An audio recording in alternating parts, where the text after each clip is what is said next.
दोस्तों boat explorer O2 में एक टॉप सीक्रेट फीचर है लेकिन उसे कोई नहीं पहचान रहा है। वो मैं इस वीडियो में आपको बताऊंगा, लेकिन उस चीज़ को समझने के लिए और वो चीज़ आपके लिए सही साबित होगा या नहीं, वो चीज़ को जानने के लिए आपको पहले इसके सारे फायदे और सारे नुकसान के बारे में जानना होगा। तो चलो यार, आज मैं आपको बताने वाला हूँ boat explorer O2 smart watch, जो कि अभी अभी फ्लिपकार्ट में रिलीज हुआ है, उसके कुछ प्रोस और कुछ कॉन्स के बारे में। और एट द एंड मैं आपको इसके साथ एक ऐसा हैक बताने वाला हूँ जो कि आपके लिए बहुत ही ज़्यादा फायदेमंद हो सकता है अगर आप एक स्पेशल कैटेगरी ऑफ ऑडियंस में फिट आते हैं। तो जब हम पहली बार इसकी पैकेजिंग को देखते हैं तो सामने लिखा होता है built in GPS cloud based watch faces हैं, बहुत सारे 62 वॉच फेसेस हैं भाई इसमें, और 1.3 इंच का 2.5D फुल टच डिस्प्ले है, म्यूजिक कंट्रोल्स होता है, SpO2 मॉनिटरिंग है, sleep and heart rate monitor के साथ साथ मेंस्ट्रुएशन साइकिल ट्रैकर है। लेकिन वो मेरे लिए किसी भी काम का नहीं है क्योंकि ना तो मैं लड़की हूँ और ना ही मैं टिकटॉकर हूँ, तो उसे इग्नोर करते हैं। गाइडेड ब्रीथिंग सेटअप है और फिर मल्टीपल स्पोर्ट्स मोड भी है और 5 एटमॉस्फेयर्स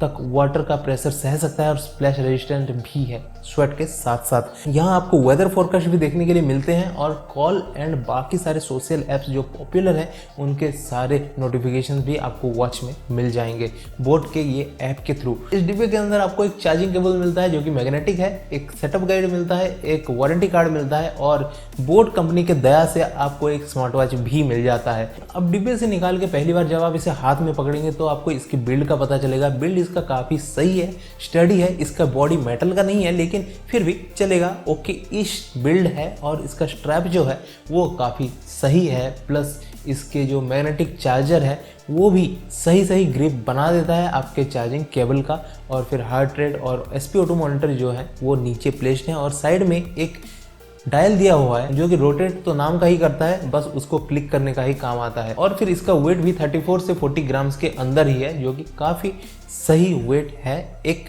स्मार्ट वॉच के लिए। अब यार ये तो सारे फीचर्स हैं जो कि बाहर से भी पता चल ही जाते हैं, लेकिन इन डेप्थ जो मैं इसका प्रोस एंड कॉन्स बताने वाला हूँ वो शायद आपको नोटिस करते करते 3-4 दिन लग ही जाएंगे, क्योंकि मेरा थोड़ा एक्सपीरियंस हो गया है ये गैजेट्स को रिव्यू करते करते, इसीलिए मैं एक दिन में नोट कर लिया हूँ। तो बात करते हैं पहले एक एडवांटेज के बारे में। इसका एक टॉप एडवांटेज ये है कि इसका जो UI है वो काफ़ी स्लिक एंड स्मूथ है और काफ़ी क्लीन है। मतलब अगर आप स्क्रॉल करेंगे तो स्क्रॉल आराम से हो जाता है। स्क्रीन इसका काफ़ी रिस्पॉन्सिव है। बाकी वॉच जो कि 3000 रुपीज़ के अंदर आते हैं उनके मुकाबले तो ये काफ़ी अच्छा खासा रिस्पॉन्स दे देता है, क्योंकि मेरे पास बोट का वर्टेक्स वॉच है, इसीलिए उसके साथ जब मैं कंपेयर किया तो इसका स्क्रीन का सेंसिटिविटी काफ़ी सही लगा मुझे। लेकिन इसके साथ साथ एक डिसएडवांटेज ये भी है कि इसका स्क्रीन काफ़ी छोटा है। जब फ्लिपकार्ट में आप इसके पेज में लिस्टिंग को देखेंगे तो इसका स्क्रीन थोड़ा बड़ा लग रहा है लुक्स में, लेकिन इसके डाटा को आपको देखना है, लुक्स को आपको नहीं देखना है। उससे आपको पता चलता है कि इसका स्क्रीन थोड़ा छोटा है बाकी सारे वॉचेस से जो कि 2000 से 3000 रुपीज़ के अंदर आते हैं।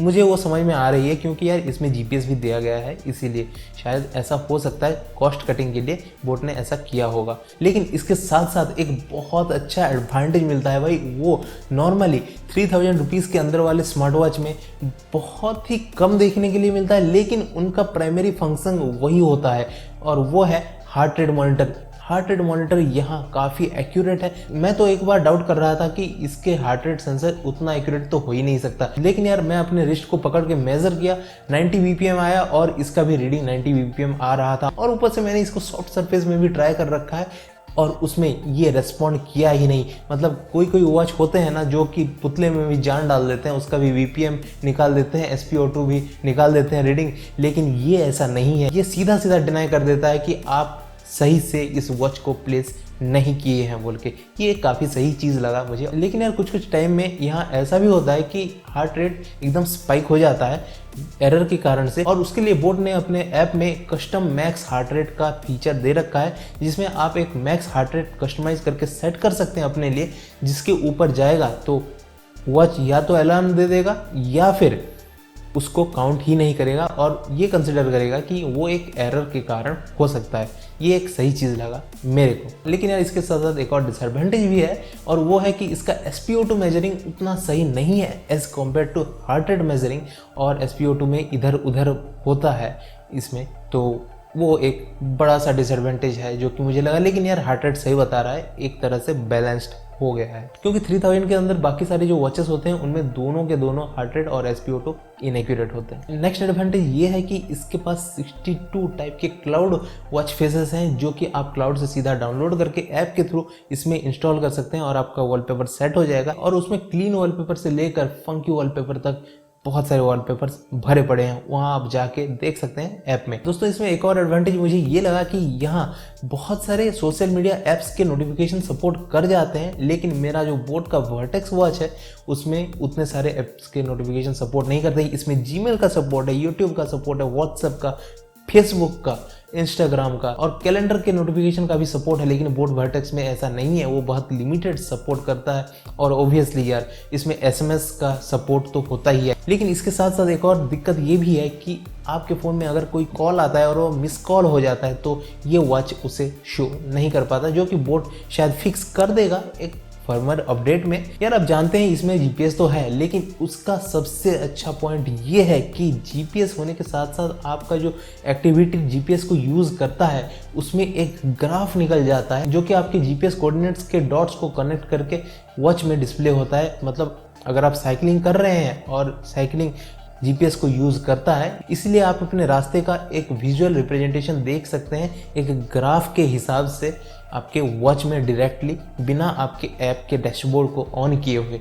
ये बहुत सही चीज़ है। और जब आप घर में अपने फ़ोन को रख के बाहर चले जाते हैं वर्कआउट करने तो ये चीज़ बहुत ही ज़्यादा हेल्प करता है, क्योंकि यार इसमें एक और एडवांटेज ये भी है कि जब आप बाहर से लौटते हैं घर में और आपका वॉच आपके फ़ोन के साथ कनेक्ट हो जाता है ऑटोमेटिकली, तो ये सारे जो पॉइंट्स हैं, जो आपके पाथ पॉइंट्स हैं जहाँ से आप गुजरे हैं, उनको ये वॉच मोबाइल के साथ सिंक्रोनाइज कर देता है ऑटोमेटिकली। और मोबाइल के ऐप के डैशबोर्ड में आपको गूगल मैप्स का वो रूट दिखा देता है। ये मेरे को द बेस्ट फीचर लगी भाई, जो कि 3000 रुपीज़ के एक स्मार्ट वॉच में आपको मिलता है। लेकिन यार इस GPS के साथ एक दिक्कत ये भी है कि ये बैकग्राउंड में नहीं चल सकता। मतलब अगर आप कोई एक्टिविटी कर रहे हैं जो कि आउटडोर एक्टिविटी होता है, outdoor cycling, outdoor running, outdoor walking, जो भी आप कर रहे हैं, तो ही आपका GPS यूज़ होगा। बैकग्राउंड में आपका GPS ट्रैक नहीं करता है। ये शायद बैटरी लाइफ को बढ़ाने के लिए हो सकता है, लेकिन यार एक ऑप्शन होना चाहिए बोट की तरफ से कि आप बैकग्राउंड में भी GPS को रिकॉर्ड कर सकते हैं पाथ पॉइंट्स को। और यार वो सीक्रेट फीचर एक्चुअली पेरेंट्स के लिए द बेस्ट फीचर है बच्चों को ट्रैक करने के लिए, क्योंकि यार अगर बच्चों को वो लोग ये वॉच दे देते हैं और फिर उनके अपने फ़ोन में ये वॉच को रजिस्टर कर देते हैं, तो यार बच्चे जब पढ़ाई करने ट्यूशन में जाते हैं, लोकल ट्यूशन में, तो क्या होता है कि लौटते वक्त या फिर जाते वक्त बच्चे थोड़ा धोखेबाजी कर देते हैं पेरेंट्स के साथ। तो ये चीज़ उससे प्रिवेंट करने का काबिलियत रखता है। तो इस स्मार्ट वॉच का ये जो GPS फीचर है, जो कि बिना मोबाइल के भी काम करता है, वो इसमें काफ़ी ज़्यादा हेल्प करेगा, क्योंकि जब बच्चे घर लौटेंगे तो ये वॉच सारा का सारा डाटा पेरेंट्स के फ़ोन में ट्रांसफ़र कर देगा, जिससे उन्हें गूगल मैप्स का एक पाथवे मिल जाएगा कि उनका बच्चा कहाँ गया था, पढ़ाई कर रहा था या फिर कहीं और घूम रहा था, गेड़ियाँ मार रहा था, पता चल जाएगा। तो बच्चे को अच्छे से गाइड कर सकते हैं। पेरेंट्स के लिए तो ये बेस्ट गैजेट है भाई। मैं बोलूँगा सर अगर आप पेरेंट हैं तो क्या कर रहे हो यार, ले लो। अब ये सारे प्रोस ख़त्म हो गए भाई, अब सीधा बात करते हैं बाकी सारे जो कॉन्स बचे थे। कुछ तो मैंने बता दिए थे अभी प्रोस के साथ साथ, लेकिन अभी बाकी सारे जो कॉन्स बचे हैं उनके बारे में बताता हूँ। क्योंकि अगर आपको ये सारे डिसएडवांटेजेस के बारे में पता नहीं है और आप ये वॉच ले लेते हैं तो आपको बहुत बड़ा फटका लग सकता है। यहाँ स्टॉप वॉच तो है, लेकिन यहाँ लैप का सिस्टम नहीं है। एक लैप का सिस्टम जो होता है पिछले वाले बोट वर्टेक्स वॉच में वो 10 लैप्स तक जाता था, लेकिन यहाँ बिल्कुल भी लैप्स का सिस्टम नहीं है और सीधा एक ही टाइमलाइन में आपको काउंट करना पड़ेगा। लैप्स का कोई फीचर यहाँ नहीं मिलेगा आपको। फिर एक और चीज़ जो कि मुझे यहाँ लैकिंग लगा वो ये है कि इसमें कैमरा कंट्रोल्स नहीं है। पिछले वाला जो वॉच था बोट वर्टेक्स, उसमें कैमरा कंट्रोल्स था। डीजो वॉच 2 में कैमरा कंट्रोल्स है, रियलमी के वॉच में कैमरा कंट्रोल्स है, निंजा फायरबोल्ट निंजा में कैमरा कंट्रोल्स है, लेकिन इस वॉच में कैमरा कंट्रोल्स नहीं है, जबकि ये 3000 रुपीज़ का है। लेकिन यार मेरे को तो ऐसा लगता है कि बोट आगे चल के इस फीचर को डाल सकता है। पता नहीं यार बोट ने क्या सोच के कैमरा कंट्रोल्स को हटा दिया। म्यूजिक कंट्रोल्स इसके काफ़ी सही काम करते हैं, लेकिन यार जब आप पॉज या फिर प्ले दबाएंगे, जब कोई भी म्यूज़िक प्लेयर ऑन नहीं हुआ होगा तो आपका जो डिफ़ॉल्ट म्यूज़िक प्लेयर है वो ऑन नहीं होता। मतलब मान लीजिए आप डिफ़ॉल्ट म्यूज़िक प्लेयर स्पॉटिफाई को बना रखे हैं, लेकिन जब आप पॉज या प्ले दबाएंगे तो आपके डिफ़ॉल्ट म्यूज़िक प्लेयर जो कि ऐप में सेट किए हैं वो ना खुल के आपके फ़ोन का डिफ़ॉल्ट म्यूज़िक प्लेयर जो कि इनबिल्ट म्यूज़िक प्लेयर है उसमें गाना बजना चालू हो जाएगा। ये एक दिक्कत है। बाकी अगर आप ऐप को खोल दी या फिर स्पॉटिफाई में गाना चला रहे हैं तो वो ही काम करेगा, बाकी कोई इंटरफेरेंस नहीं होगा। वॉल्यूम कंट्रोल्स काफ़ी सही हैं, यहाँ पॉज प्ले भी काफ़ी सही है, ऑसम है ये सारे कंट्रोल्स। और भाई लास्ट डिसएडवांटेज जो मुझे लगा वो ये है कि इसके साइड का जो डायल दिया गया है वो डायल तो है नहीं, नाम का ही डायल है, बस पुश बटन है। लेकिन यार वो पुश बटन बहुत ज़्यादा टाइट लगा मुझे, और ये कुछ लोगों के लिए सही भी चीज़ है, कुछ लोगों के लिए गलत भी चीज़ है। और हाँ, उस पुश बटन से बैक होता है, स्क्रीन ऑन होता है और पावर ऑफ भी हो सकता है। लेकिन यार मुझे यहाँ ये भी लगता है कि बोट को एक स्वाइप जेस्चर देना चाहिए बैक स्क्रीन को जाने के लिए। और यार ये सारे प्रोस एंड कॉन्स को अगर आप जान गए तो मुझे नहीं लगता है कि भाई आपको ये वॉच लेने में कोई दिक्कत होगी। आप सीधा सीधा या तो इसे रिजेक्ट कर सकते हैं या फिर इसे चूज़ कर सकते हैं, क्योंकि यार चूज़ करने के लिए एक बहुत बड़ा रीज़न है जो कि GPS है, जो कि फ़ोन से इंडिपेंडेंट है। इसीलिए मैं कहता हूँ इसको आप चूज़ कर सकते हैं अपने किड्स के लिए अगर आप पेरेंट हैं।